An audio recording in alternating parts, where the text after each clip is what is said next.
Speaker. Thank you, Mr. Speaker. Speaking to the first reading of the Food Bill, 340-odd pages.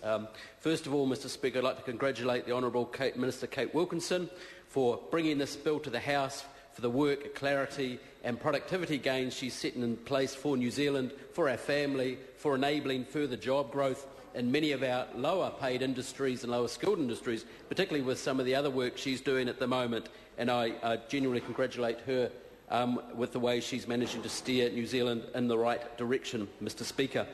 Mr. Speaker, I'd also like to congratulate the new spokesman on the other side for agriculture. It's an interesting admission of failure on the opposition that the previous spokesman failed to land a blow on the Honourable David Carter, and with previous history, I think Mr. Connor would also struggle, because I recall him a few years ago struggling through his ministerial role. I think it was him. Mr. Speaker, it's also this Thursday, and a previous speaker also spoke about the naked pie man in Palmerston North. Well, that's very interesting, and for the sake of Hansard, I better not go there, but it did bring up all sorts of interesting plays on word games and things. But I would note, Mr. Speaker, on that note, that Hawke's Bay does produce the best pies in New Zealand year after year after year.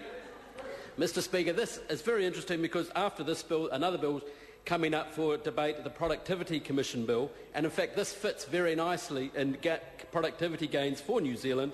It simply provides clarity, certainty to those in this sector, Mr. Speaker, and as we all know, and other speakers have also acknowledged, and I acknowledge that the bill origins are under the previous government, but the potential growth, New Zealand's upside from anything food is very, very large indeed, particularly with emerging Asian markets and particularly from my region, Hawke's Bay wine country. I do note just very quickly, Mr. Speaker, a couple of points as it does go to Primary Production Committee, which I am on, that just the schedules in the back of the bill there, particularly Schedule 3, page 299, which talks about horticultural producers who do direct sales of their own produce to consumers, just defining that. There has been a bit of mischief around that sector over time, but that's it's a tradition in places like Hawke's Bay, Wairarapa, down south, Nelson Way, to have the honesty boxes out the front of orchards and places, and this does put some parameters around it, not too stringent, and I congratulate the Minister and her officials for the way they've managed to pull this together. I'm sure the committee will find some amendments that it may want to put through the bill on the way through.